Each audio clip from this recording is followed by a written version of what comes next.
بسم الله الرحمن الرحيم ألف لام ميم ذلك الكتاب لا ريب فيه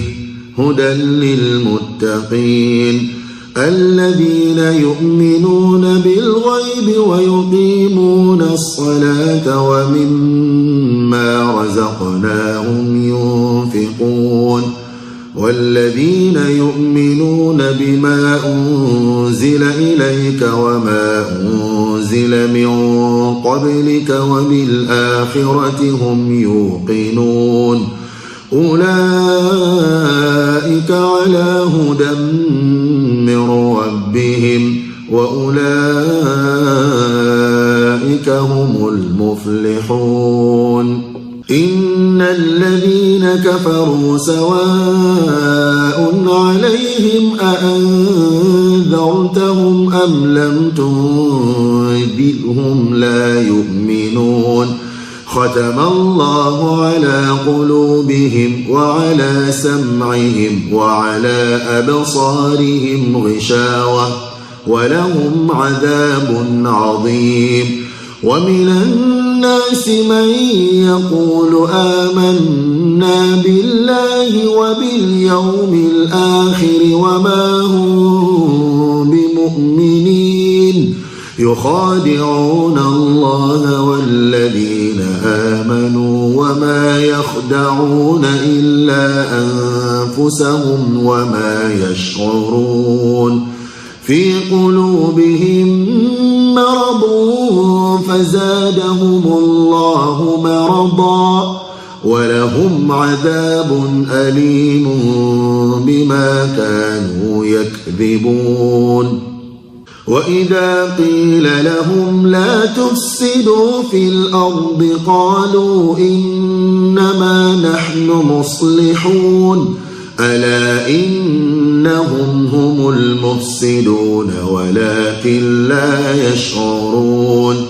وإذا قيل لهم آمنوا كما آمن الناس قالوا أنؤمن كما آمن السفهاء ألا إنهم هم السفهاء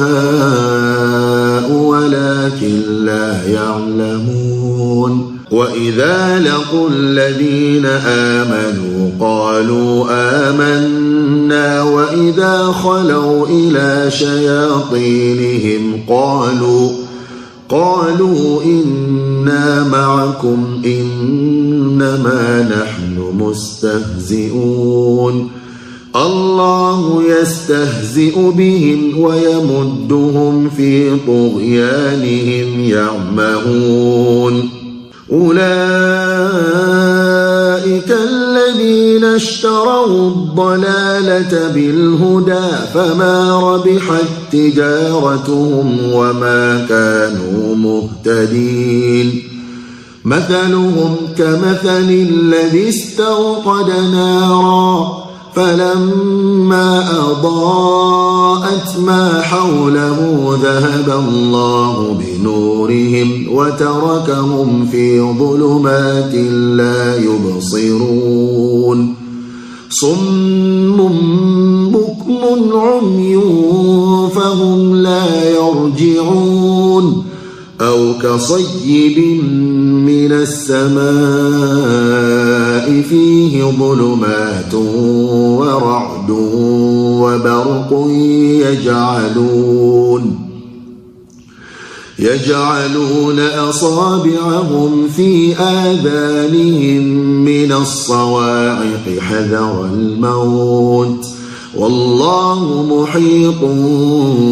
بالكافرين يكاد البرق يخطف أبصارهم كلما أضاء لهم مشوا فيه وإذا أظلم عليهم قاموا ولو شاء الله لذهب بسمعهم وأبصارهم إن الله على كل شيء قدير يا أيها الناس اعبدوا ربكم الذي خلقكم والذين من قبلكم لعلكم تتقون الذي جعل لكم الأرض فراشا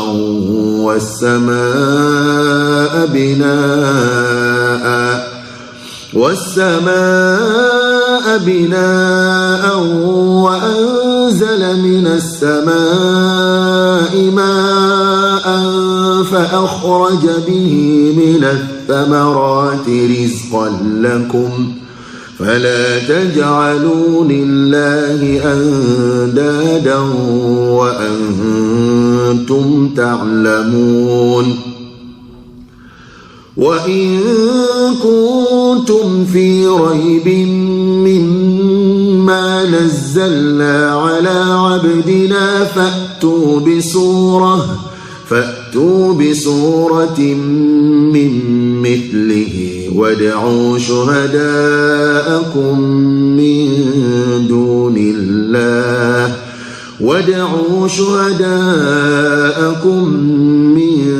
دون الله إن كنتم صادقين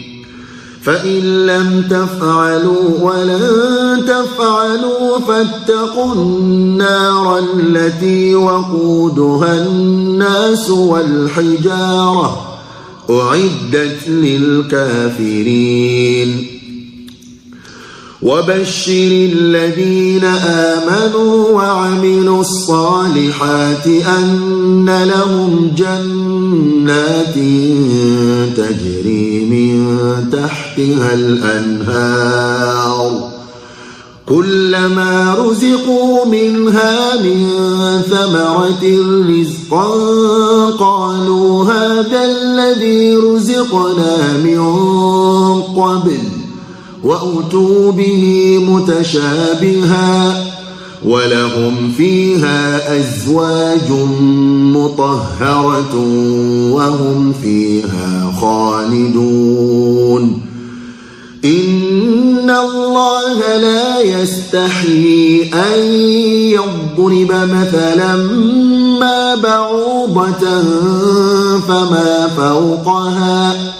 فأما الذين آمنوا فيعلمون أنه الحق من ربهم وأما الذين كفروا فيقولون ماذا أراد الله بهذا مثلا يضل به كثيرا ويهدي به كثيرا وما يضل به إلا الفاسقين الذين ينقضون عهد الله من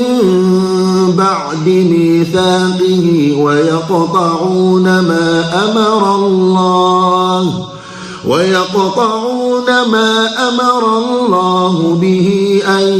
يوصل ويفسدون في الأرض أولئك هم الخاسرون كيف تكفرون بالله وكنتم أمواتا فأحياكم ثم يميتكم ثم يحييكم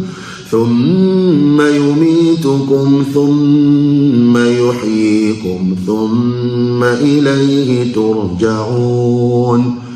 هو الذي خلق لكم ما في الأرض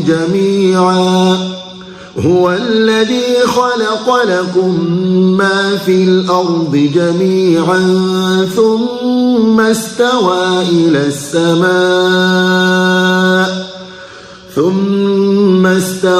إلى السماء فسواهن 7 سماوات وهو بكل شيء عليم وإذ قال ربك للملائكة إني جاعل في الأرض خليفة قالوا أتجعل فيها من يفسد فيها ويسفك الدماء ونحن نسبح بحمدك ونقدس لك قال إني أعلم ما لا تعلمون وعلم آدم الأسماء كلها ثم عرضهم على الملائكة فقال أنبئوني بأسماء هؤلاء إن كنتم صادقين قالوا سبحانك لا علم لنا إلا ما علمتنا إنك أنت العليم الحكيم قال يا آدم أنبئهم بأسمائهم فلما أنبأهم بأسمائهم قال ألم أقل لكم إني أعلم غيب السماوات قال ألم أقل لكم إني أعلم غيب السماوات والأرض وأعلم ما تبدون وما كنتم تكتمون وإذ قلنا للملائكة اسجدوا لآدم فسجدوا إلا إبليس أبى واستكبر وكان من الكافرين وقلنا يا آدم اسكن أنت وزوجك الجنة وكلا منها رغدا حيث شئتما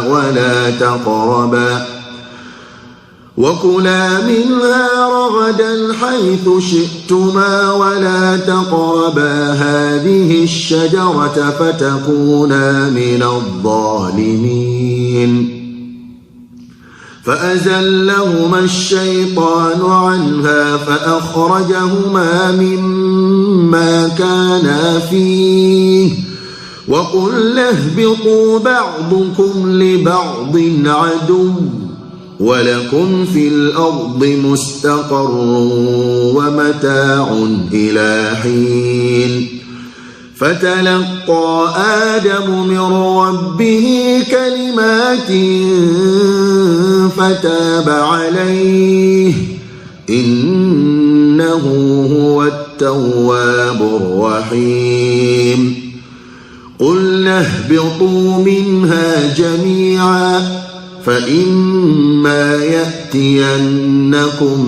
مني هدى فمن تبع هداي فلا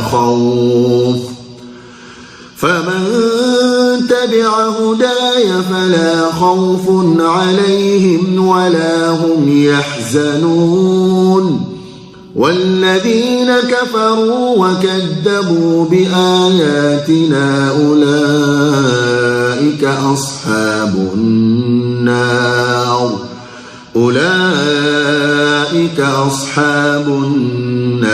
هم فيها خالدون يا بني إسرائيل اذكروا نعمتي التي أنعمت عليكم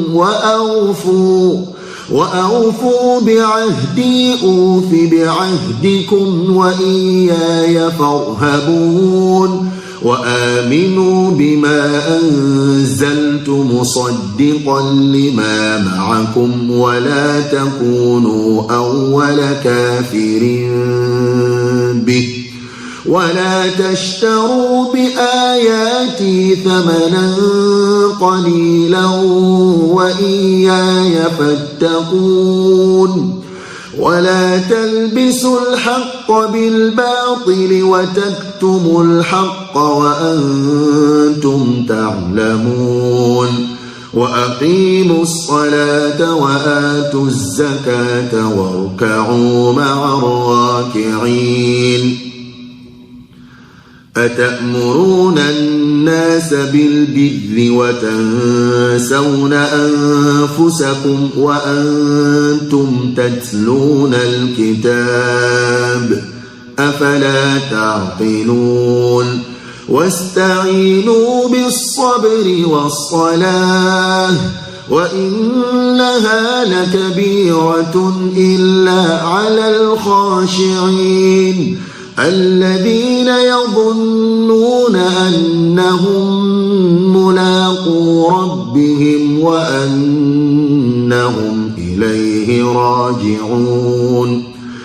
يا بني إسرائيل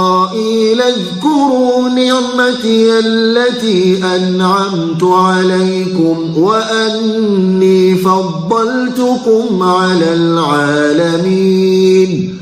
واتقوا يوما لا تجزي نفس عن نفس شيئا ولا يقبل منها شفاعة ولا يؤخذ منها عدل ولا هم ينصرون وإذ نجيناكم من آل فرعون يسومونكم سوء العذاب يذبحون أبناءكم ويستحيون نساءكم وفي ذلكم بلاء من ربكم عظيم وإذ فرقنا بكم البحر فأنجيناكم وأغرقنا آل فرعون وأنتم تنظرون وإذ واعدنا موسى 40 ليلة ثم اتخذتم العجل من بعده وأنتم ظالمون ثم عفونا عنكم من بعد ذلك لعلكم تشكرون وإذ آتينا موسى الكتاب والفرقان لعلكم تهتدون وإذ قال موسى لقومه يا قوم إنكم ظلمتم أنفسكم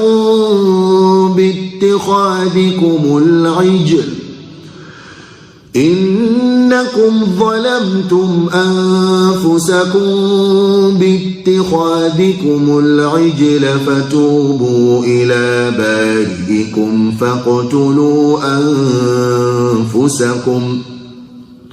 فاقتلوا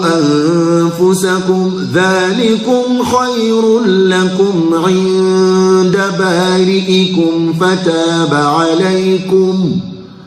إنه هو التواب الرحيم وإذ قلتم يا موسى لن نؤمن لك حتى نرى الله جهرة فأخذتكم الصاعقة وأنتم تنظرون ثم بعثناكم من بعد موتكم لعلكم تشكرون وظللنا عليكم الغمام وأنزلنا عليكم المن والسلوى كلوا من طيبات ما رزقناكم وما ظلمونا ولكن كانوا أنفسهم يظلمون وإذ قلنا ادخلوا هذه القرية فكلوا منها حيث شئتم رغدا وادخلوا الباب سجدا وقولوا حطة نغفر لكم خطاياكم وسنزيد المحسنين. فبدل الذين ظلموا قولا غير الذي قيل لهم فأنزلنا على الذين ظلموا رجزا من السماء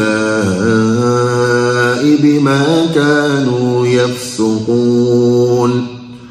وإذ استسقى موسى لقومه فقلنا اضرب بعصاك الحجر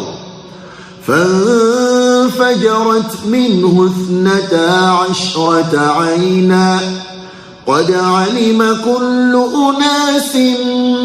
مشربهم كلوا واشربوا من رزق الله ولا تعثوا في الأرض مفسدين. وإذ قلتم يا موسى لن نصبر على طعام واحد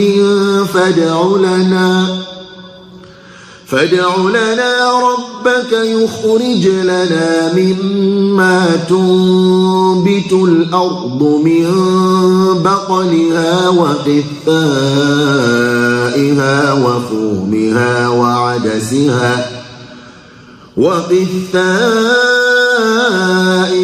وفومها وعدسها وبصلها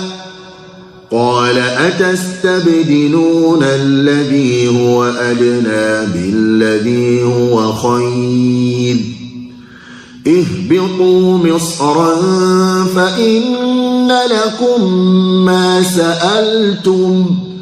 وضربت عليهم الذلة والمسكنة وباءوا بغضب من الله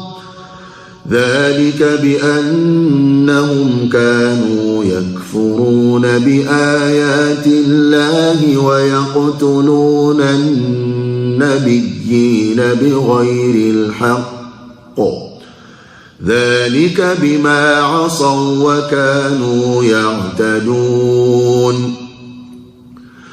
إن الذين آمنوا والذين هادوا والنصارى والصابئين من آمن بالله واليوم الآخر وعمل صالحا فلهم أجرهم عند ربهم ولا خوف عليهم ولا هم يحزنون. وإذ أخذنا ميثاقكم ورفعنا فوقكم الطور خذوا ما آتيناكم بقوة واذكروا ما فيه لعلكم تتقون. ثم توليتم من بعد ذلك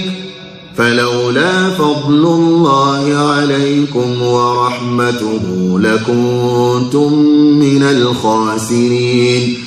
ولقد علمتم الذين اعتدوا منكم في السبت فقلنا لهم كونوا قردة خاسئين فجعلناها نكالا لما بين يديها وما خلفها وموعظة للمتقين. وإذ قال موسى لقومه إن الله يأمركم أن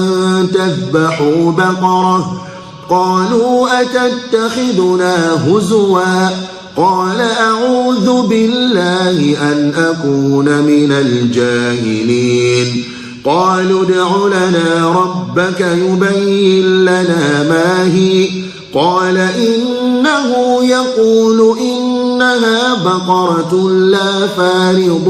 ولا بكر عوان بين ذلك فافعلوا ما تؤمرون. قالوا ادع لنا ربك يبين لنا ما لونها قال إنه يقول إنها بقرة صفراء فاقع لونها تسر الناظرين قالوا ادع لنا ربك يبين لنا ما هي إن البقرة شابه علينا وإنا إن شاء الله لمهتدون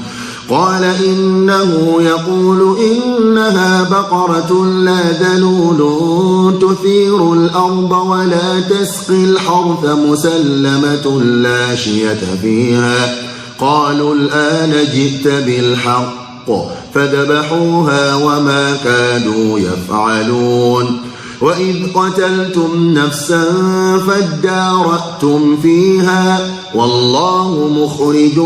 ما كنتم تكتمون فقلنا اضربوه ببعضها كذلك يحيي الله الموتى ويريكم آياته لعلكم تعقلون ثم قست قلوبكم من بعد ذلك فهي كالحجارة أو أشد قسوة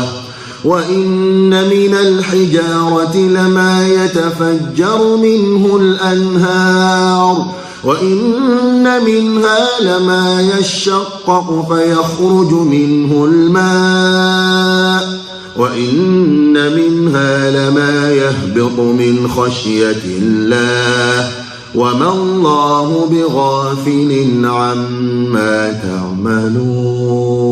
أفتطمعون أن يؤمنوا لكم وقد كان فريق منهم يسمعون كلام الله ثم يحرفونه من بعد ما عقلوه وهم يعلمون وإذا لقوا الذين آمنوا قالوا آمنا وإذا خلا بعضهم إلى بعض قالوا أتحدثونهم بما فتح الله عليكم ليحاجوكم به عند ربكم أفلا تعقلون أولا يعلمون أن الله يعلم ما يسرون وما يعلنون ومنهم أميون لا يعلمون الكتاب إلا أماني وإن هم إلا يظنون فويل للذين يكتبون الكتاب بأيديهم ثم يقولون هذا من عند الله ليشتروا به ثمنا قليلا فويل لهم مما كتبت أيديهم وويل لهم مما يكسبون وقالوا لن تمسنا النار إلا أياما معدودة قل أتخذتم عند الله عهدا فلن يخلف الله عهده أم تقولون على الله ما لا تعلمون بلى من كسب سيئة وأحاطت به خطيئته فأولئك أصحاب النار هم فيها خالدون والذين آمنوا وعملوا الصالحات أولئك أصحاب الجنة هم فيها خالدون وإذ أخذنا ميثاق بني إسرائيل لا تعبدون إلا الله وبالوالدين إحسانا وذي القربى واليتامى والمساكين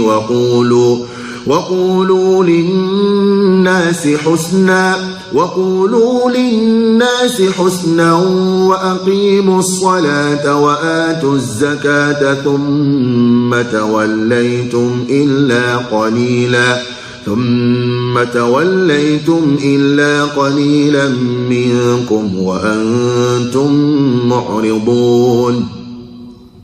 وإذ أخذنا ميثاقكم لا تسفكون دماءكم ولا تخرجون أنفسكم من دياركم ثم أقررتم وأنتم تشهدون ثم أنتم هؤلاء تقتلون أنفسكم وتخرجون فريقا منكم من ديارهم تظاهرون عليهم بالإثم والعدوان وإن يأتوكم أسارى تفادوهم وهو محرم عليكم إخراجهم أفتؤمنون ببعض الكتاب وتكفرون ببعض فما جزاء من يفعل ذلك منكم إلا خزي في الحياة الدنيا ويوم القيامة يردون إلى أشد العذاب وما الله بغافل عما تعملون أولئك الذين اشتروا الحياة الدنيا بالآخرة فلا يخفف عنهم العذاب ولا هم ينصرون ولقد آتينا موسى الكتاب وقفينا من بعده بالرسل وآتينا عيسى ابن مريم البينات وأيدناه بروح القدس أفكلما جاءكم رسول بما لا تهوى أنفسكم استكبرتم ففريقا كذبتم وفريقا تقتلون وقالوا قلوبنا غلف بل لعنهم الله بكفرهم فقليلا ما يؤمنون ولما جاءهم كتاب من عند الله مصدق لما معهم وكانوا من قبل يستفتحون على الذين كفروا فلما جاءهم ما عرفوا كفروا به فلعنة الله على الكافرين بئس ما اشتروا به أنفسهم أن يكفروا بما أنزل الله بغيا أن ينزل الله من فضله على من يشاء من عباده فباءوا بغضب على غضب وللكافرين عذاب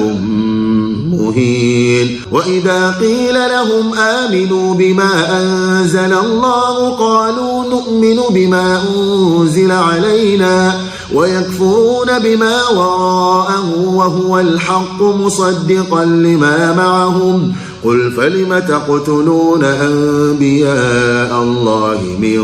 قبل إن كنتم مؤمنين ولقد جاءكم موسى بالبينات ثم اتخذتم العجل من بعده وأنتم ظالمون وإذ أخذنا ميثاقكم ورفعنا فوقكم الطور خذوا ما آتيناكم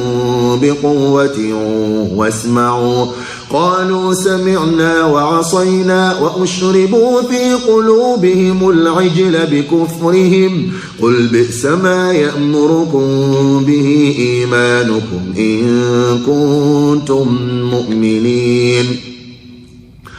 قل إن كانت لكم الدار الآخرة عند الله خالصة من دون الناس فتمنوا الموت إن كنتم صادقين ولن يتمنوه أبدا بما قدمت أيديهم والله عليم بالظالمين ولتجدنهم أحرص الناس على حياة ومن الذين أشركوا يود أحدهم لو يعمر 1000 سنة وما هو بمزحزحه من العذاب أن يعمر والله بصير بما يعملون قل من كان عدوا لجبريل فإنه نزله على قلبك بإذن الله مصدقا لما بين يديه وهدى وبشرى للمؤمنين من كان عدوا لله وملائكته ورسله وجبريل وميكال فإن الله عدو للكافرين ولقد أنزلنا إليك آيات بينات وما يكفر بها إلا الفاسقون أوكلما عاهدوا عهدا نبذه فريق منهم بل أكثرهم لا يؤمنون ولما جاءهم رسول من عند الله مصدق لما معهم نبذ فريق من الذين أوتوا الكتاب كتاب الله وراء ظهورهم كأنهم لا يعلمون واتبعوا ما تتلو الشياطين على ملك سليمان وما كفر سليمان ولكن الشياطين كفروا يعلمون الناس السحر وما أنزل على الملكين ببابل هاروت وماروت وما يعلمان من أحد حتى يقولا إنما نحن فتنة فلا تكفر ويتعلمون منهما ما يفرقون به بين المرء وزوجه وما هم بضارين به من أحد إلا بإذن الله ويتعلمون ما يضرهم ولا ينفعهم ولقد علموا لمن اشتراه ما له في الآخرة من خلاق ولبئس ما شروا به أنفسهم لو كانوا يعلمون ولو أنهم آمنوا واتقوا لمثوبة من عند الله خير لو كانوا يعلمون يا أيها الذين آمنوا لا تقولوا راعنا وقولوا انظرنا واسمعوا وللكافرين عذاب أليم ما يود الذين كفروا من أهل الكتاب ولا المشركين أن ينزل عليكم من خير من ربكم والله يختص برحمته من يشاء والله ذو الفضل العظيم ما ننسخ من آية أو نوسها نأت بخير منها أو مثلها ألم تعلم أن الله على كل شيء قدير ألم تعلم أن الله له ملك السماوات والأرض وما لكم من دون الله من ولي ولا نصير أم تريدون أن تسألوا رسولكم كما سئل موسى من قبل ومن يتبدل الكفر بالإيمان فقد ضل سواء السبيل ود كثير من أهل الكتاب لو يردونكم من بعد إيمانكم كفارا حسدا من عند أنفسهم من بعد ما تبين لهم الحق فاعفوا واصفحوا حتى يأتي الله بأمره إن الله على كل شيء قدير وأقيموا الصلاة وآتوا الزكاة وما تقدموا لأنفسكم من خير تجدوه عند الله إن الله بما تعملون بصير وقالوا لن يدخل الجنة إلا من كان هودا أو نصارى تلك أمانيهم قل هاتوا برهانكم إن كنتم صادقين بلى من أسلم وجهه لله وهو محسن فله أجره عند ربه ولا خوف عليهم ولا هم يحزنون. وقالت اليهود ليست النصارى على شيء وقالت النصارى ليست اليهود على شيء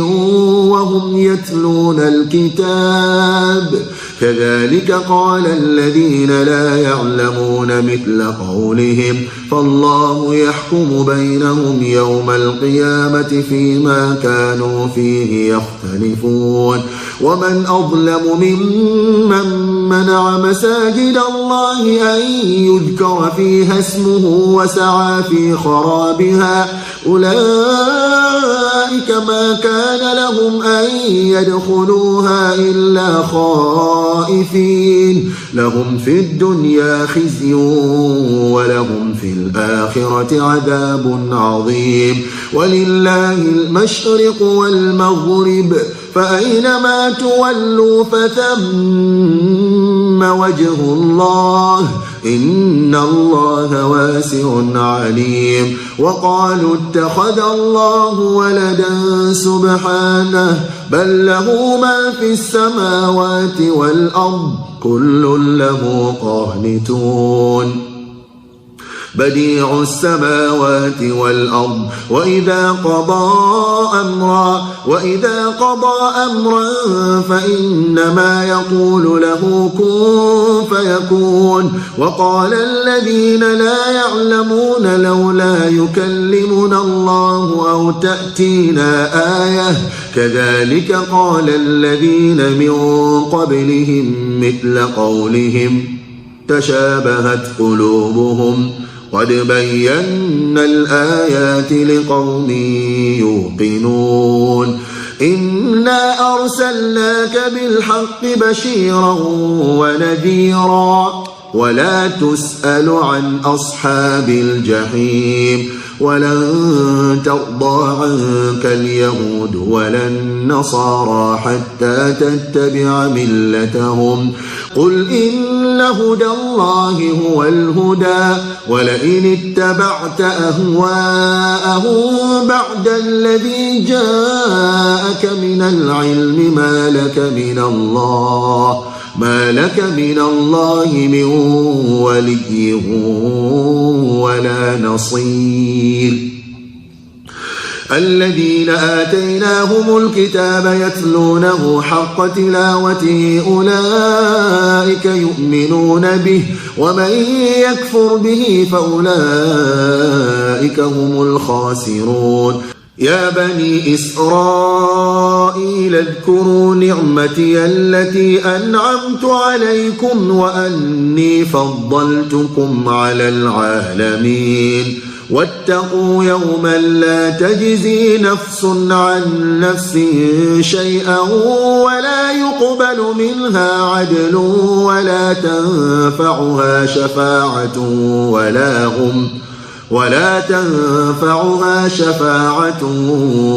هم ينصرون.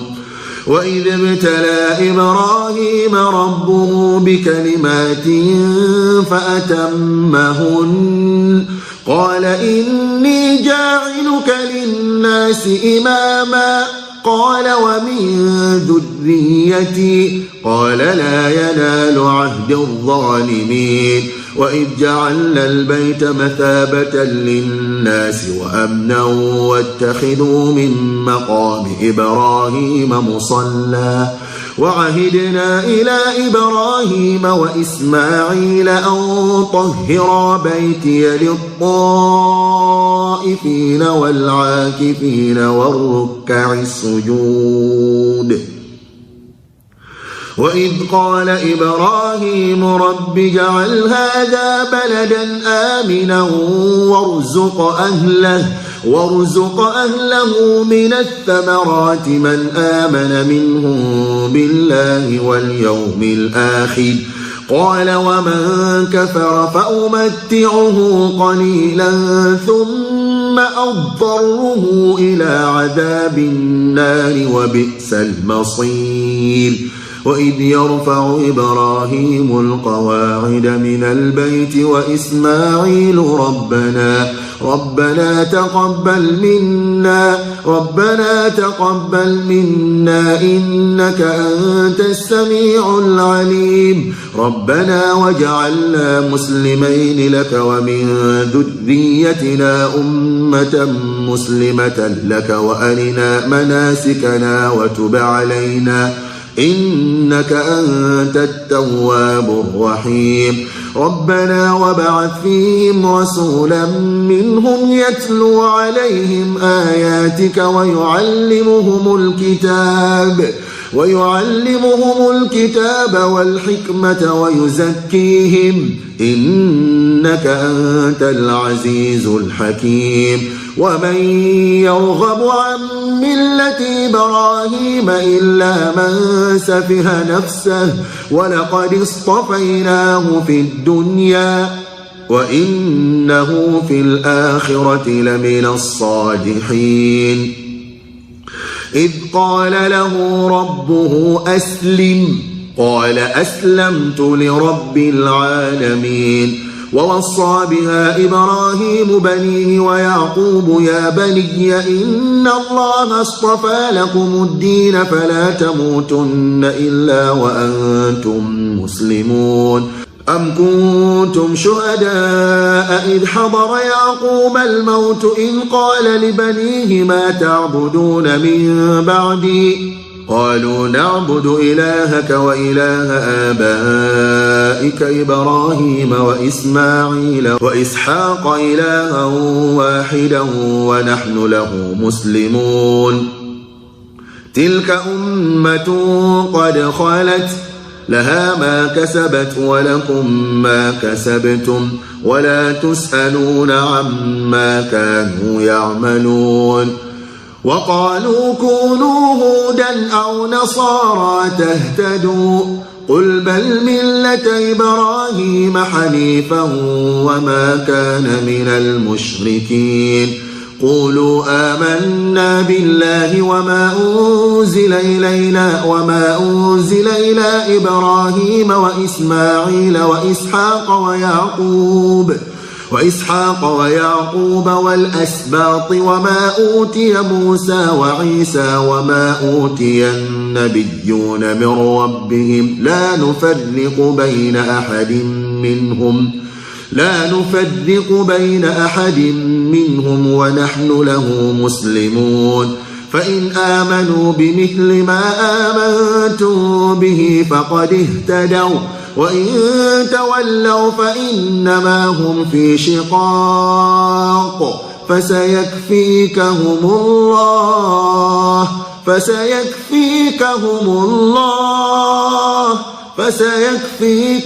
الله وهو السميع العليم. صبغة الله ومن أحسن من الله صبغة ونحن له عابدون. قل أتحاجوننا في الله وهو ربنا وربكم ولنا أعمالنا ولكم أعمالكم ونحن له مخلصون. أم تقولون إن إبراهيم وإسماعيل وإسحاق ويعقوب والأسباط كانوا هودا أو نصارى قل أأنتم أعلم أم الله ومن أظلم ممن كتم شهادة عنده من الله وما الله بغافل عما تعملون. تلك أمة قد خلت لها ما كسبت ولكم ما كسبتم ولا تسألون عما كانوا يعملون.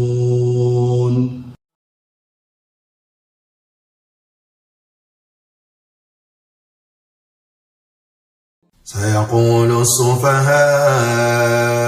من الناس ما ولاهم عن قبلتهم التي كانوا عليها قل لله المشرق والمغرب يهدي من يشاء إلى صراط مستقيم وكذلك جعلناكم أمة وسطا لتكونوا شهداء على الناس ويكون الرسول عليكم شهيدا وما جعلنا القبلة التي كنت عليها إلا لنعلم من يتبع الرسول ممن ينقلب على عقبيه وإن كانت لكبيرة إلا على الذين هدى الله وما كان الله ليضيع إيمانكم إن الله بالناس لرؤوف رحيم وكذلك جعلناكم أمة وسطا لتكونوا شهداء على الناس ويكون الرسول عليكم شهيدا وما جعلنا القبلة التي كنت عليها إلا لنعلم من يتبع الرسول ممن ينقلب على عقبيه وإن كانت لكبيرة إلا على الذين هدى الله وما كان الله ليضيع إيمانكم إن الله بالناس لرؤوف رحيم قد نرى تقلب وجهك في السماء فلنولينك قبلة ترضاها فول وجهك شطر المسجد الحرام وحيث ما كنتم فولوا وجوهكم شطره وإن الذين أوتوا الكتاب ليعلمون أنه الحق من ربهم وما الله بغافل عما يعملون ولئن أتيت الذين أوتوا الكتاب بكل آية ما تبعوا قبلتك وما أنت بتابع قبلتهم وما بعضهم بتابع قبلة بعض ولئن اتبعت أهواءهم من بعد ما جاءك من العلم إنك إذا لمن الظالمين الذين آتيناهم الكتاب يعرفونه كما يعرفون أبناءهم وإن فريقا منهم ليكتمون الحق وهم يعلمون الحق من ربك فلا تكونن من الممترين ولكل وجهة هو موليها فاستبقوا الخيرات أينما تكونوا يأتي بكم الله جميعا إن الله على كل شيء قدير ومن حيث خرجت فول وجهك شطر المسجد الحرام وإنه للحق من ربك وما الله بغافل عما تعملون ومن حيث خرجت فول وجهك شطر المسجد الحرام وحيث ما كنتم فولوا وجوهكم شطره لئلا يكون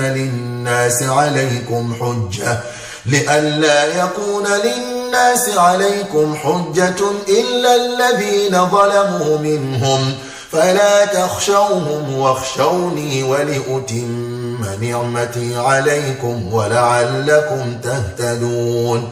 كما أرسلنا فيكم رسولا منكم يتلو عليكم آياتنا ويزكيكم ويعلمكم الكتاب والحكمة ويعلمكم ما لم تكونوا تعلمون فاذكروني أذكركم واشكروا لي ولا تكفرون يا أيها الذين آمنوا استعينوا بالصبر والصلاة إن الله مع الصابرين ولا تقولوا لمن يقتل في سبيل الله أموات بل أحياء ولكن لا تشعرون ولنبلونكم بشيء من الخوف والجوع ونقص من الأموال والأنفس والثمرات وبشر الصابرين الذين إذا أصابتهم مصيبة قالوا إنا لله وإنا إليه راجعون أولئك عليهم صلوات من ربهم ورحمة وأولئك هم المهتدون إن الصفا والمروة من شعائر الله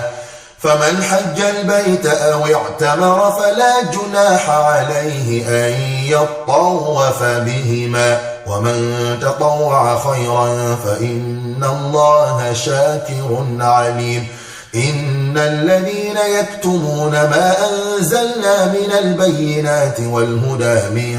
بعد ما بيناه للناس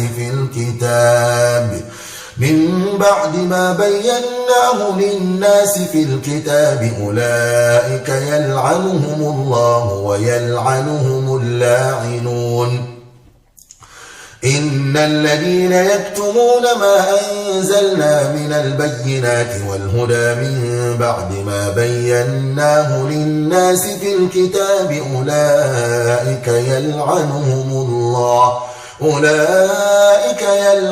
الله ويلعنهم اللاعنون إلا الذين تابوا وأصلحوا وبينوا فأولئك أتوب عليهم وأنا التواب الرحيم إن الذين كفروا وماتوا وهم كفار أولئك عليهم لعنة الله والملائكة والناس أجمعين خالدين فيها لا يخفف عنهم العذاب ولا هم ينظرون وإلهكم إله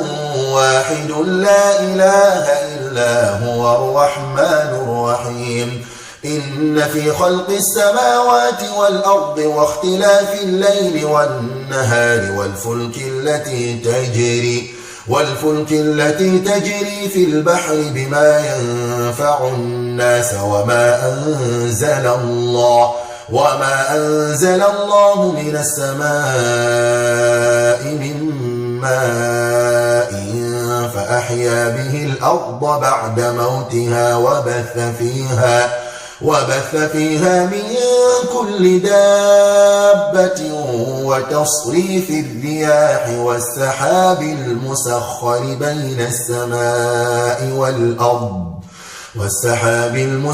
بين السماء والأرض لآيات لقوم يعقلون ومن الناس من يتخذ من دون الله أندادا يحبونهم كحب الله والذين آمنوا أشد حبا لله ولو يرى الذين ظلموا إذ يرون العذاب أن القوة لله جميعا وأن الله شديد العذاب إذ تبرأ الذين اتبعوا من الذين اتبعوا ورأوا العذاب وتقطعت بهم الأسباب وقال الذين اتبعوا لو أن لنا كرة فنتبرأ منهم كما تبرأوا منا كذلك يريهم الله أعمالهم حسرات عليهم وما هم بخارجين من النار يا أيها الناس كلوا مما في الأرض حلالا طيبا ولا تتبعوا خطوات الشيطان إنه لكم عدو مبين إنما يأمركم بالسوء والفحشاء وأن تقولوا على الله ما لا تعلمون وإذا قيل لهم اتبعوا ما أنزل الله قالوا بل نتبع ما ألفينا عليه آباءنا أولو كان آباؤهم لا يعقلون شيئا ولا يهتدون ومثل الذين كفروا كمثل الذي ينعق بما لا يسمع إلا دعاء ونداء صم بكم عمي فهم لا يعقلون يا أيها الذين آمنوا كلوا من طيبات ما رزقناكم واشكروا لله إن كنتم إياه تعبدون إنما حرم عليكم الميتة والدم ولحم الخنزير وما أهل به لغير الله فمن اضطر غير باغ ولا عاد فلا إثم عليه إن الله غفور رحيم إن الذين يكتمون ما أنزل الله من الكتاب ويشترون به ثمنا قليلا أولئك ما يأكلون في بطونهم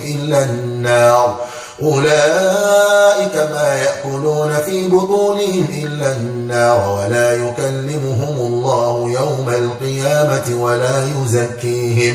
ولا يزكيهم ولهم عذاب أليم أولئك الذين اشتروا الضلالة بالهدى والعذاب بالمغفرة فما أصبرهم على النار ذلك بأن الله نزل الكتاب بالحق وإن الذين اختلفوا في الكتاب لفي شقاق بعيد ليس البر أن تولوا وجوهكم قبل المشرق والمغرب ولكن البر من آمن بالله واليوم الآخر والملائكة والكتاب والنبيين وآتى المال على حبه ذوي القربى واليتامى والمساكين وابن السبيل والسائلين وفي الرقاب وأقام الصلاة وآتى الزكاة والموفون بعهدهم إذا عاهدوا والصابرين في البأساء والضراء وحين البأس أولئك الذين صدقوا وأولئك هم المتقون يا أيها الذين آمنوا كتب عليكم القصاص في القتلى الحر بالحر والعبد بالعبد والأنثى بالأنثى فمن عفي له من أخيه شيء فاتباع بالمعروف وأداء إليه بإحسان ذلك تخفيف من ربكم ورحمة فمن اعتدى بعد ذلك فله عذاب أليم ولكم في القصاص حياة يا أولي الألباب لعلكم تتقون كتب عليكم إذا حضر أحدكم الموت إن ترك خيرا الوصية للوالدين والأقربين بالمعروف حقا على المتقين فمن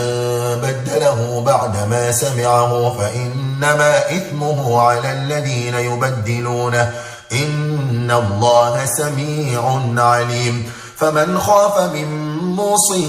جنفا أو إثما فأصلح بينهم فلا إثم عليه إن الله غفور رحيم يا أيها الذين آمنوا كتب عليكم الصيام كما كتب على الذين من قبلكم لعلكم تتقون أياما معدودات فمن كان منكم مريضا أو على سفر فعدة من أيام أخر وعلى الذين يطيقونه فدية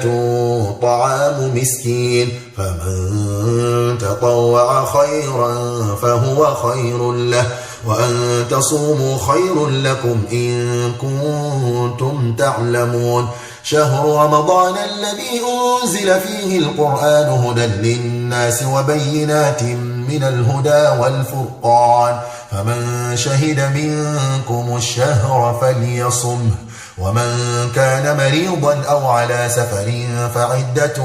من أيام أخر يريد الله بكم اليسر ولا يريد بكم العسر ولتكملوا العدة ولتكبروا الله على ما هداكم ولعلكم تشكرون وإذا سألك عبادي عني فإني قريب وإذا سألك عبادي عني فإني قريب أجيب دعوة الداع إذا دعان فليستجيبوا لي وليؤمنوا بي لعلهم يرشدون أحل لكم ليلة الصيام الرفث إلى نسائكم هن لباس لكم وأنتم لباس لهن علم الله أنكم كنتم تختانون أنفسكم فتاب عليكم وعفى عنكم فالآن باشروهن وابتغوا ما كتب الله لكم وكلوا واشربوا حتى يتبين لكم الخيط الأبيض من الخيط الأسود من الفجر ثم أتموا الصيام إلى الليل ولا تباشروهن وأنتم عاكفون في المساجد تلك حدود الله فلا تقربوها كذلك يبين الله آياته للناس لعلهم يتقون ولا تأكلوا أموالكم بينكم بالباطل وتدلوا بها إلى الحكام لتأكلوا فريقا من أموال الناس بالإثم وأنتم تعلمون يسألونك عن الأهلة قل هي مواقيت للناس والحج وليس البر بأن تأتوا البيوت من ظهورها ولكن البر من اتقى وأتوا البيوت من أبوابها واتقوا الله لعلكم تفلحون وقاتلوا في سبيل الله الذين يقاتلونكم ولا تعتدوا إن الله لا يحب المعتدين واقتلوهم حيث ثقفتموهم وأخرجوهم من حيث أخرجوكم والفتنة أشد من القتل ولا تقاتلوهم عند المسجد الحرام حتى يقاتلوكم فيه فإن قاتلوكم فاقتلوهم كذلك جزاء الكافرين فإن انتهوا فإن الله غفور رحيم وقاتلوهم حتى لا تكون فتنة ويكون الدين لله فإن انتهوا فلا عدوان إلا على الظالمين الشهر الحرام بالشهر الحرام والحرمات قصاص فمن اعتدى عليكم فاعتدوا عليه بمثل ما اعتدى عليكم واتقوا الله واعلموا أن الله مع المتقين وأنفقوا في سبيل الله ولا تلقوا بأيديكم إلى التهلكة وأحسنوا إن الله يحب المحسنين وأتموا الحج والعمرة لله فإن أحصدتم فما استيسر من الهدي ولا تحلقوا رؤوسكم حتى يبلغ الهدي محله فمن كان منكم مريضا أو به أذى من رأسه ففدية من صيام أو صدقة أو نسك فإذا أمنتم فمن تمتع بالعمرة إلى الحج فما استيسر من الهدي فمن لم يجد فصيام 3 أيام في الحج و7 إذا رجعتم تلك 10 كاملة ذلك لمن لم يكن أهله حاضر المسجد الحرام واتقوا الله واعلموا أن الله شديد العقاب. الحج أشهر معلومات فمن فرض فيهن الحج فلا رفث ولا فسوق ولا جدال في الحج وما تفعلوا من خير يعلمه الله وتزودوا فإن خير الزاد التقوى واتقون يا أولي الألباب. ليس عليكم جناح أن تبتغوا فضلا من ربكم فإذا أفضتم من عرفات فاذكروا الله عند المشعر الحرام واذكروه كما هداكم وإن كنتم من قبله لمن الضالين ثم أفيضوا من حيث أفاض الناس واستغفروا الله إن الله غفور رحيم.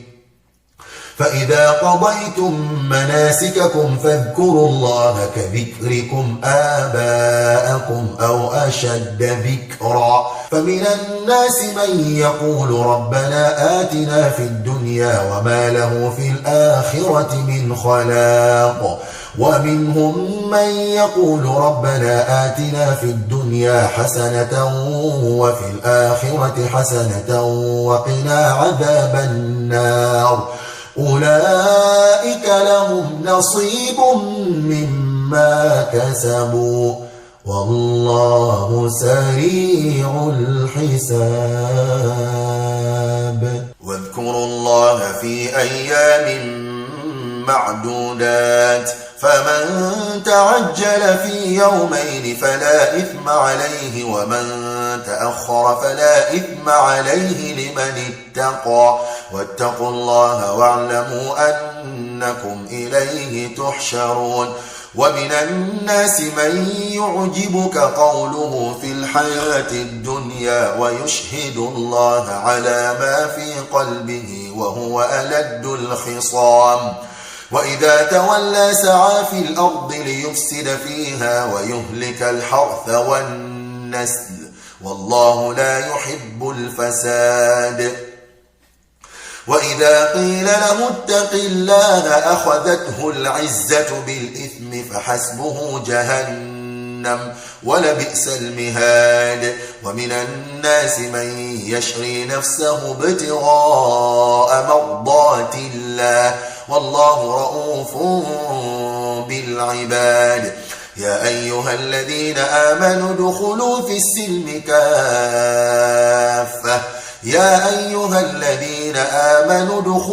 السلم كافة ولا تتبعوا خطوات الشيطان إنه لكم عدو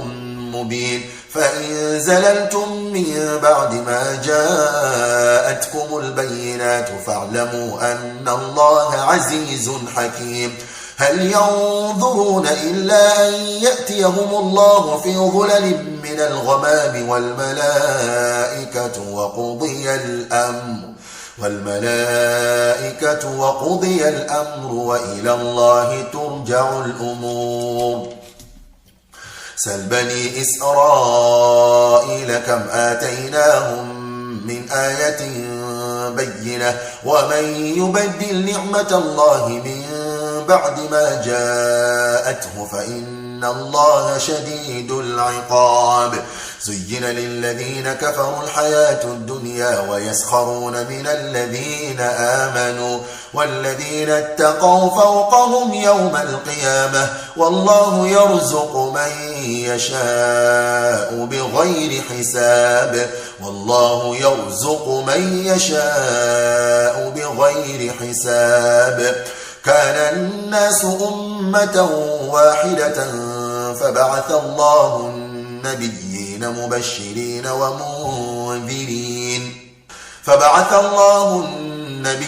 مبشرين ومنذرين وأنزل معهم الكتاب بالحق ليحكم بين الناس فيما اختلفوا فيه وما اختلف فيه إلا الذين أوتوه من بعد ما جاءتهم البينات بغيا بينهم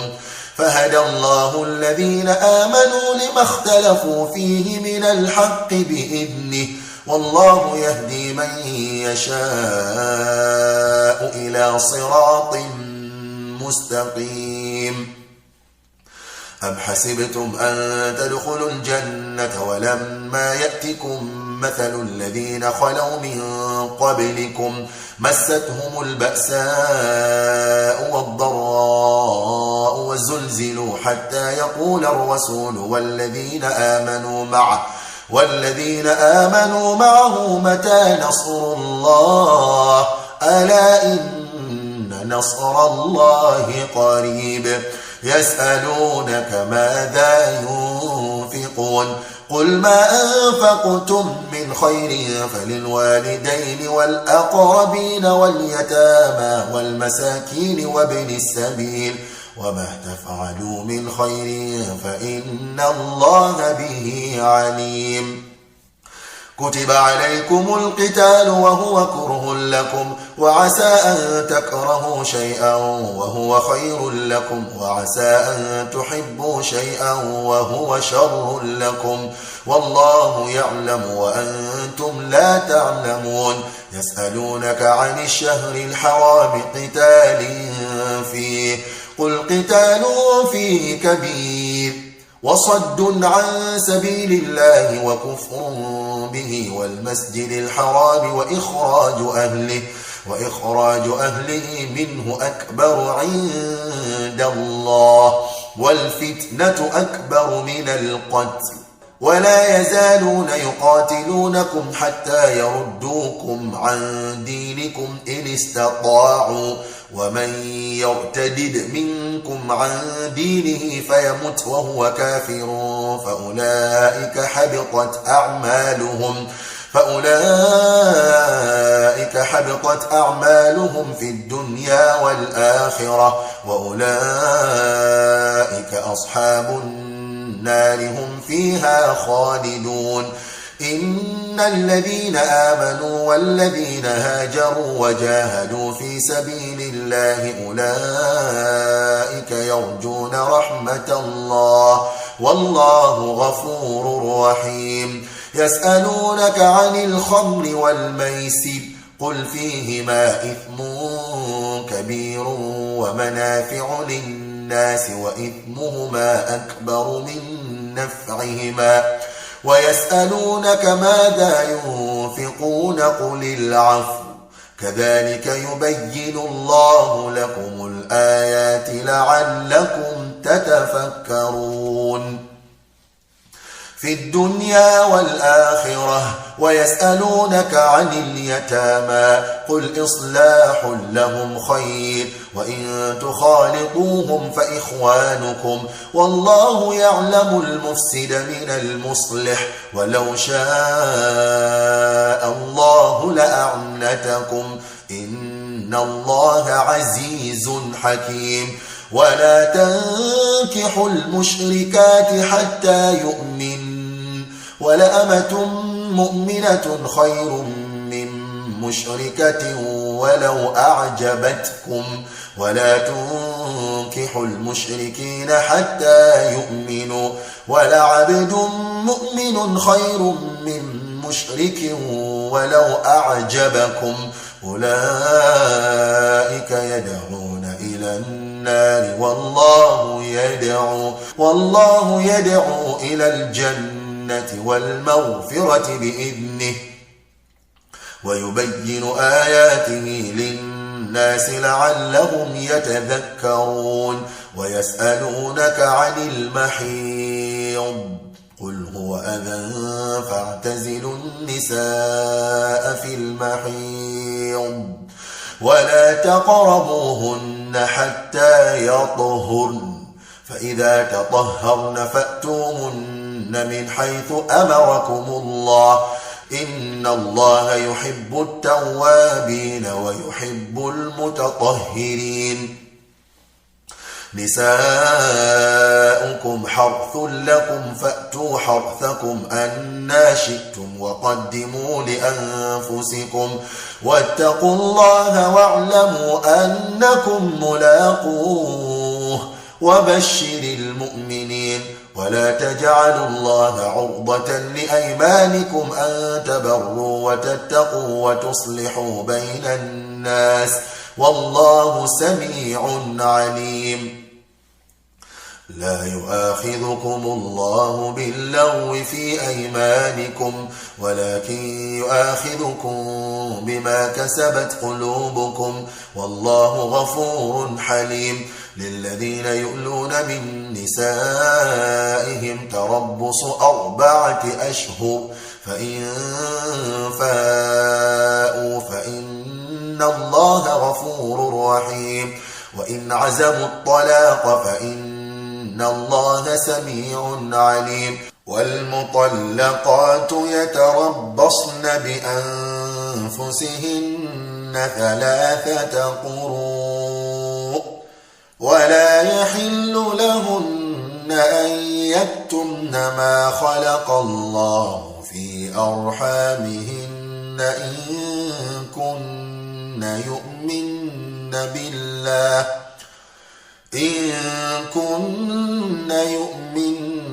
بالله واليوم الآخر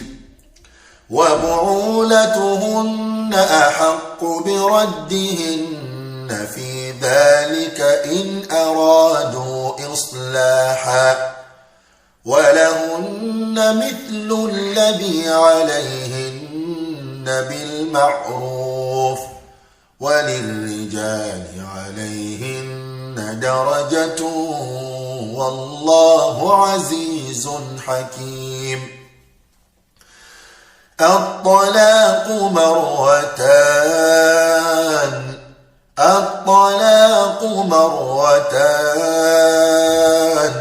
فإمساك بمعروف أو تسريح بإحسان ولا يحل لكم أن تأخذوا مما آتيتموهن شيئا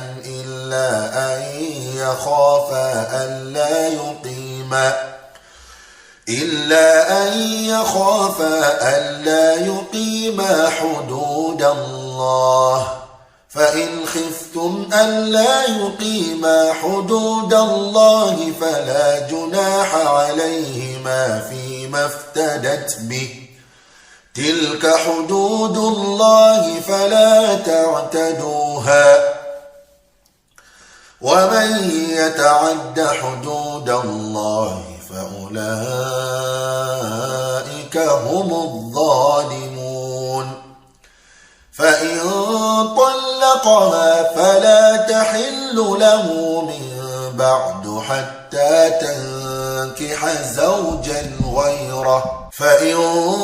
طلقها فلا جناح عليهما أن يتراجعا إن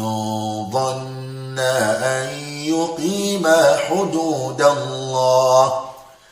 وتلك حدود الله يبينها لقوم يعلمون وإذا طلقتم النساء فبلغن أجلهن فأمسكوهن بمعروف أو سرحوهن بمعروف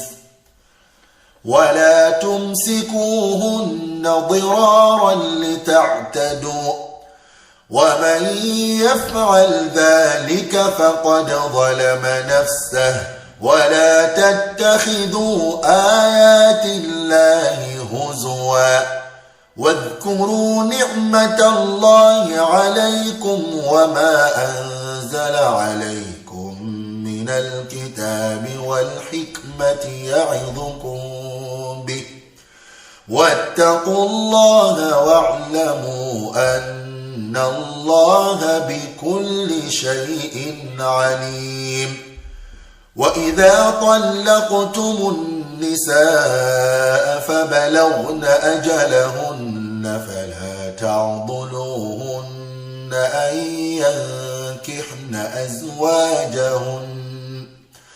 فلا تعضلوهن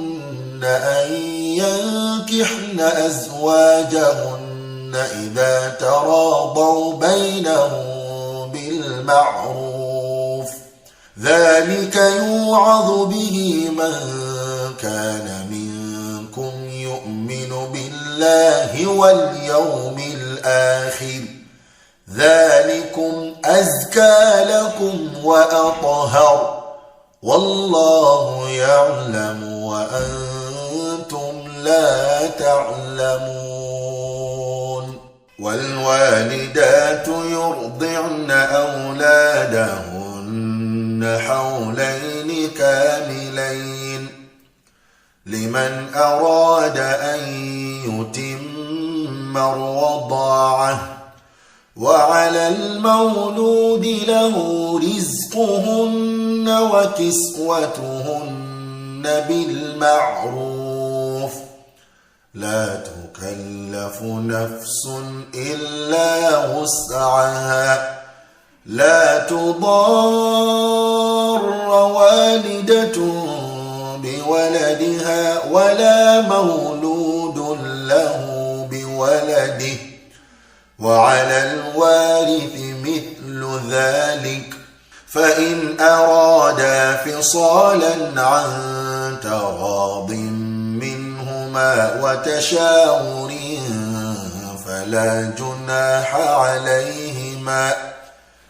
وإن أردتم أن تسترضعوا أولادكم فلا جناح عليكم إذا سلمتم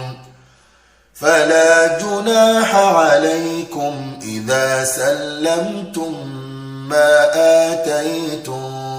بالمعروف واتقوا الله واعلموا أن الله بما تعملون بصير والذين يتوفون منكم ويذرون أزواجا يتربصن بأنفسهن 4 أشهر وعشرا فإذا بلغن أجلهن فلا جناح عليكم فيما فعلن في أنفسهن بالمعروف فإذا بلغن أجلهن فلا جناح عليكم فيما فعلن في أنفسهن بالمعروف والله بما تعملون خبير ولا جناح عليكم فيما عرضتم به من خطبة النساء أو أكننتم في أنفسكم علم الله أنكم ستذكرونهن ولكن لا تواعدوهن سرا إلا أن تقولوا قولا معروفا ولا تعزموا عقدة النكاح حتى يبلغ الكتاب أجله واعلموا أن الله يعلم ما في أنفسكم فاحذروه واعلموا أن الله غفور حليم لا جناح عليكم إن طلقتم النساء ما لم تمسوهن أو تفرضوا لهن فريضة ومتعوهن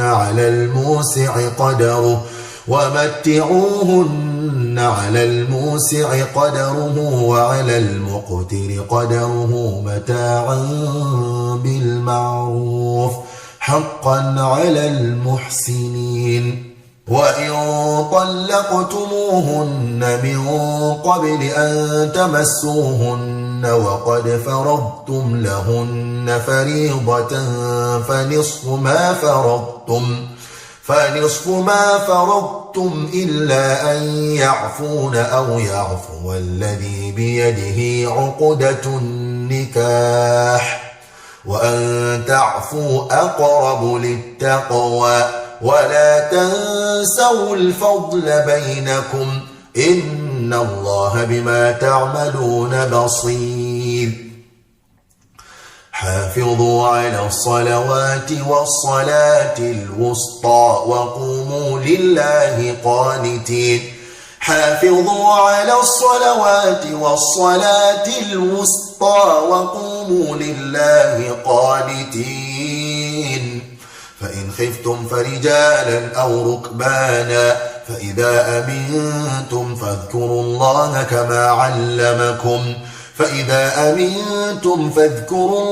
كما علمكم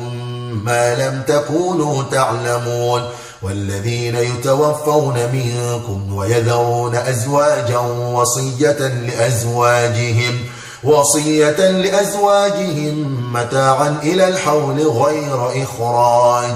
فإن خرجن فلا جناح عليكم فيما فعلن في أنفسهن من معروف والله عزيز حكيم. وللمطلقات متاع بالمعروف حقا على المتقين. كذلك يبين الله لكم آياته لعلكم تعقلون. ألم تر إلى الذين خرجوا من ديارهم وهم ألوف حذر الموت فقال لهم الله موتوا ثم أحياهم إن الله لذو فضل على الناس ولكن أكثر الناس لا يشكرون. وقاتلوا في سبيل الله واعلموا أن الله سميع عليم. من ذا الذي يقرض الله قرضا حسنا فيضاعفه له أضعافا كثيرة والله يقبض ويبسط وإليه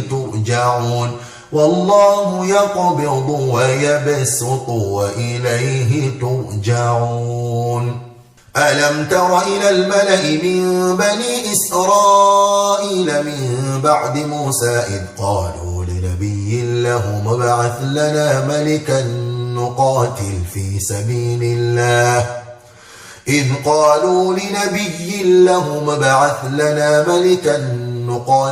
في سبيل الله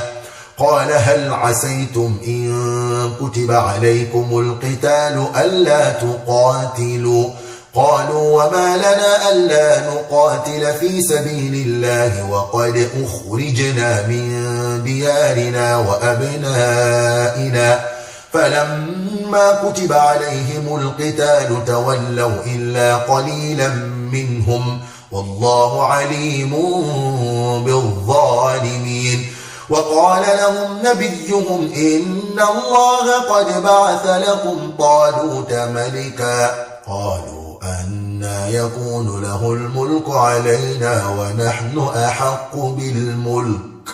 ونحن أحق بالملك منه ولم يؤت سعة من المال قال إن الله اصطفاه عليكم وزاده بسطة في العلم والجسم والله يؤتي ملكه من يشاء والله واسع عليم. وقال لهم نبيهم إن آية ملكه أن يأتيكم التابوت فيه سكينة من ربكم وبقية مما ترك آل موسى وآل هارون تحمله الملائكة إن في ذلك لآية لكم إن كنتم مؤمنين. فلما فصل طالوت بالجنود قال إن الله مبتليكم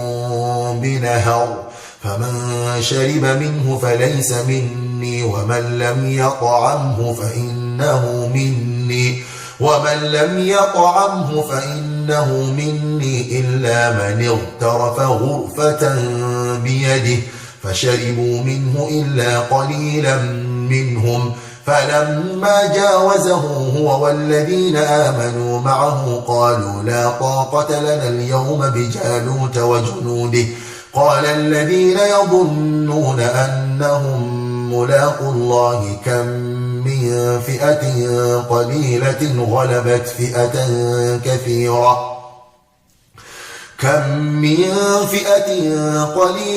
غلبت فئة كثيرة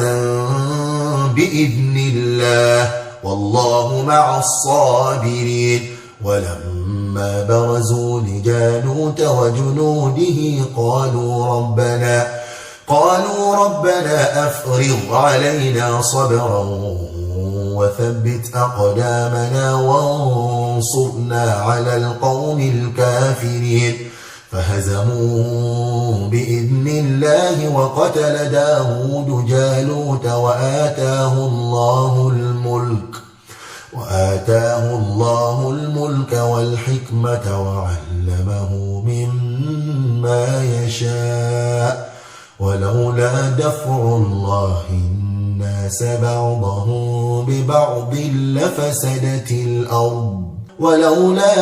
الله الناس بعضهم ببعض لفسدت الأرض ولكن الله ذو فضل على العالمين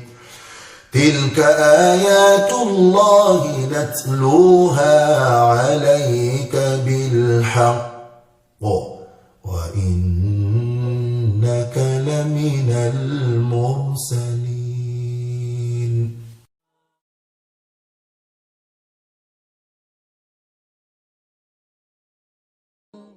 تلك الرسل فضلنا بعضهم على بعض منهم من كلم الله ورفع بعضهم درجات وآتينا عيسى ابن مريم البينات وأيدناه بروح القدس ولو شاء الله ما اقتتل الذين من بعدهم من بعد ما جاءتهم البينات ولو شاء الله ما اقتتل الذين من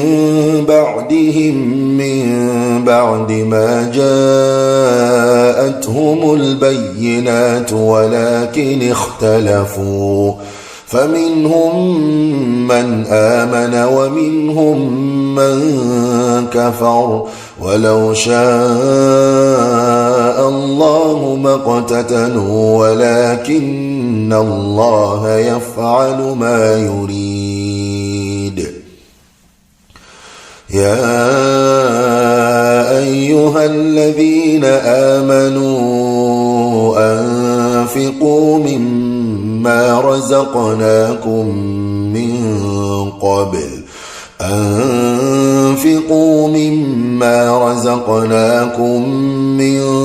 قبل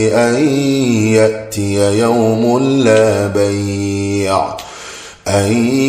يأتي يوم لا بيع فيه ولا خلة ولا شفاعة والكافرون هم الظالمون الله لا إله إلا هو الحي القيوم لا تأخذه سنة ولا نوم له ما في السماوات وما في الأرض من ذا الذي يشفع عنده إلا بإذنه يعلم ما بين أيديهم وما خلفهم ولا يحيطون بشيء من علمه إلا بما شاء وسع كرسيه السماوات والأرض ولا يؤوده حفظهما وهو العلي العظيم. لا إكراه في الدين، قد تبين الرشد من الغي، فمن يكفر بالطاغوت ويؤمن بالله فقد استمسك بالعروة الوثقى لا انفصام لها، والله سميع عليم. الله ولي الذين آمنوا يخرجهم من الظلمات إلى النور، والذين كفروا أولياؤهم الطاغوت يخرجونهم من النور إلى الظلمات، أولئك أصحاب النار هم فيها خالدون. ألم تر إلى الذي حاج إبراهيم في ربه أن آتاه الله الملك إذ قال إبراهيم ربي الذي يحيي ويميت، قال أنا أحيي وأميت، قال إبراهيم فإن الله يأتي بالشمس من المشرق فأت بها من المغرب، قال إبراهيم فإن الله يأتي بالشمس من المشرق فأت بها من المغرب، فبهت الذي كفر والله لا يهدي القوم الظالمين. أو كالذي مر على قرية وهي خاوية على عروشها، قال أنى يحيي هذه الله بعد موتها، فأماته الله 100 عام ثم بعثه، قال كم لبثت؟ قال لبثت يوما أو بعض يوم، قال بل لبثت 100 عام فانظر إلى طعامك وشرابك لم يتسنه، وانظر إلى حمارك ولنجعلك آية للناس، وانظر إلى العظام كيف ننشزها ثم نكسوها لحما، فلما تبين له قال أعلم أن الله على كل شيء قدير. وإذ قال إبراهيم رب أرني كيف تحيي الموتى، قال أولم تؤمن؟ قال بلى ولكن ليطمئن قلبي، قال فخذ 4 من الطير فصرهن إليك ثم اجعل على كل جبل منهن جزءا ثم ادعهن يأتينك سعيا، واعلم أن الله عزيز حكيم. مثل الذين ينفقون أموالهم في سبيل الله كمثل حبة أنبتت 7 سنابل في كل سنبلة 100 حبة، والله يضاعف لمن يشاء والله واسع عليم. الذين ينفقون أموالهم في سبيل الله ثم لا يتبعون ما أنفقوا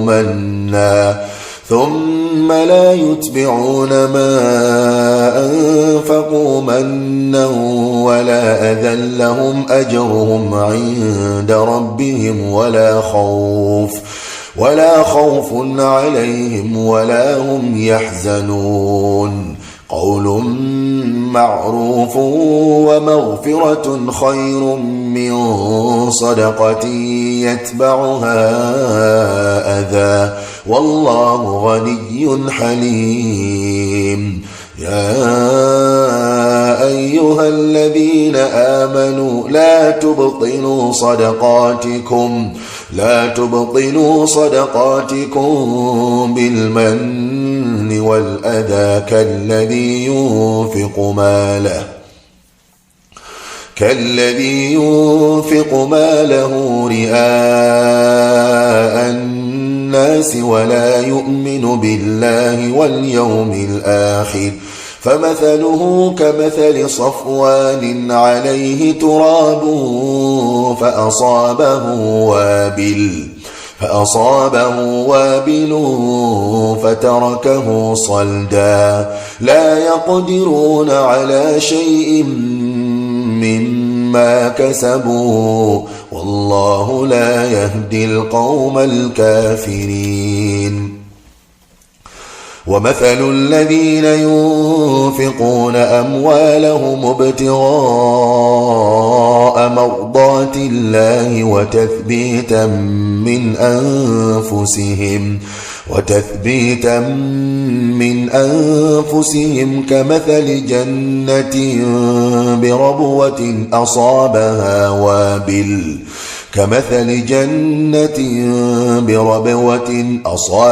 وابل فآتت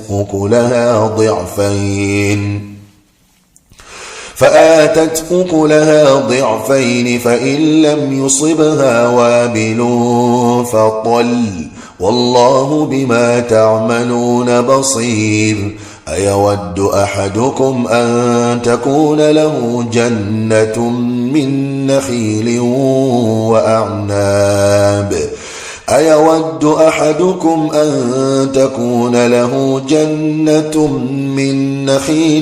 وأعناب تجري من تحتها الأنهار له فيها من كل الثمرات وأصابه الكبر وله ذرية ضعفاء فأصابها إعصار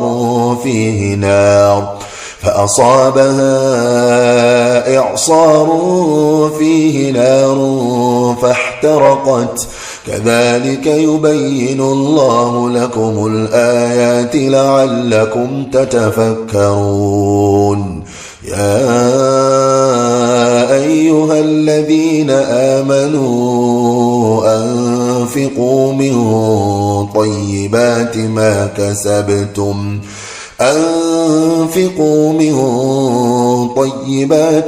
كسبتم ومما أخرجنا لكم من الأرض ولا تيمموا الخبيث منه تنفقون ولستم بآخذيه إلا أن تغمضوا فيه واعلموا أن الله غني حميد. الشيطان يعدكم الفقر ويأمركم بالفحشاء والله يعدكم مغفرة منه وفضلا والله واسع عليم. يؤتي الحكمة من يشاء ومن يؤت الحكمة فقد أوتي خيرا كثيرا وما يذكر إلا أولو الألباب. وما أنفقتم من نفقة أو نذرتم من نذر فإن الله يعلمه وما للظالمين من أنصار. إن تبدوا الصدقات فنعما هي وإن تخفوها وتؤتوها الفقراء فهو خير لكم ويكفر عنكم من سيئاتكم والله بما تعملون خبير. ليس عليك هداهم ولكن الله يهدي من يشاء وما تنفقوا من خير فلأنفسكم وما تنفقون إلا ابتغاء وجه الله وما تنفقوا من خير يوفى إليكم وأنتم لا تظلمون. للفقراء الذين أحصروا في سبيل الله لا يستطيعون ضربا في الأرض يحسبهم الجاهل أغنياء من التعفف تعرفهم بسيماهم لا يسألون الناس إلحافا وما تنفقوا من خير فإن الله به عليم. الذين ينفقون أموالهم بالليل والنهار سرا وعلانية فلهم أجرهم عند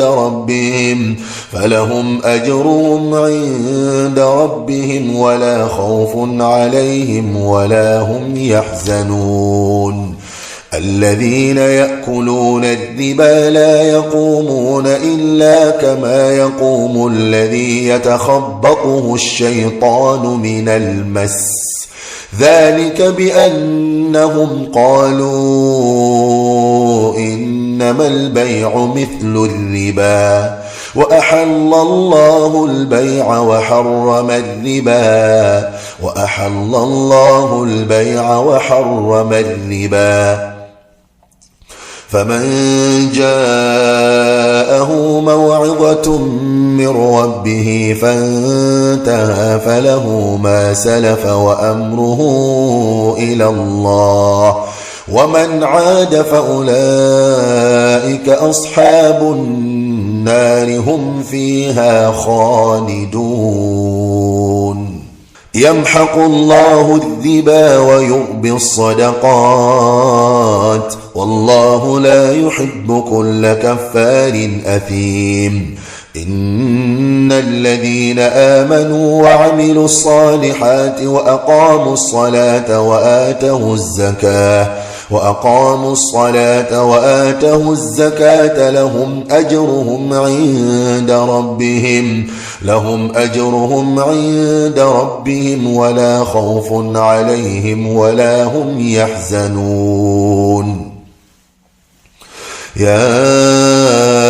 أيها الذين آمنوا اتقوا الله وذروا ما بقي من الربا إن كنتم مؤمنين فإن لم تفعلوا فأذنوا بحرب من الله ورسوله وإن تبتم فلكم رؤوس أموالكم لا تظلمون ولا تظلمون. وإن كان ذو عسرة فنظرة إلى ميسرة وأن تصدقوا خير لكم إن كنتم تعلمون. واتقوا يوما ترجعون فيه إلى الله ثم توفى كل نفس ما كسبت وهم لا يظلمون. يا أيها الذين آمنوا إذا تداينتم بدين إلى أجل مسمى فاكتبوه وليكتب بينكم كاتب بالعدل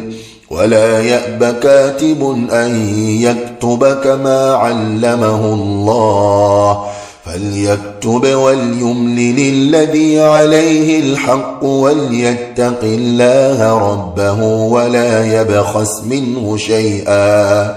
فإن كان الذي عليه الحق سفيها أو ضعيفا أو لا يستطيع أن يمل هو فليملل وليه بالعدل واستشهدوا شهيدين من رجالكم فإن لم يكونا رجلين فرجل وامرأتان ممن ترضون من الشهداء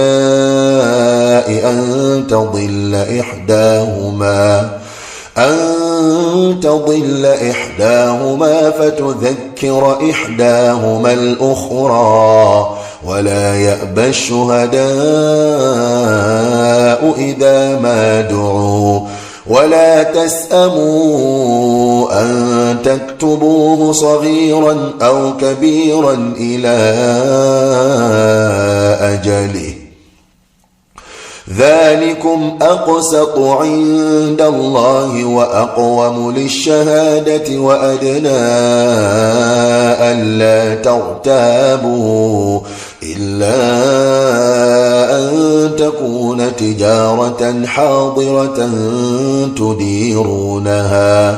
تديرونها بينكم فليس عليكم جناح ألا تكتبوها وأشهدوا إذا تبايعتم ولا يضار كاتب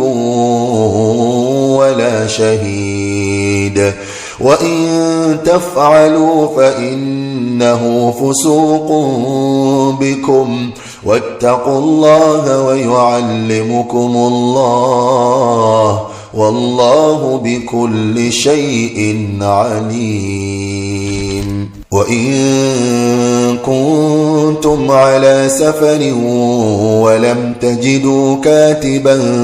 فرهان مقبوضة فإن أمن بعضكم بعضا فليؤدي الذي ائتمن أمانته وليتق الله ربه ولا تكتموا الشهادة ومن يكتمها فإنه آثم قلبه والله بما تعملون عليم لله ما في السماوات وما في الأرض وإن تبدوا ما في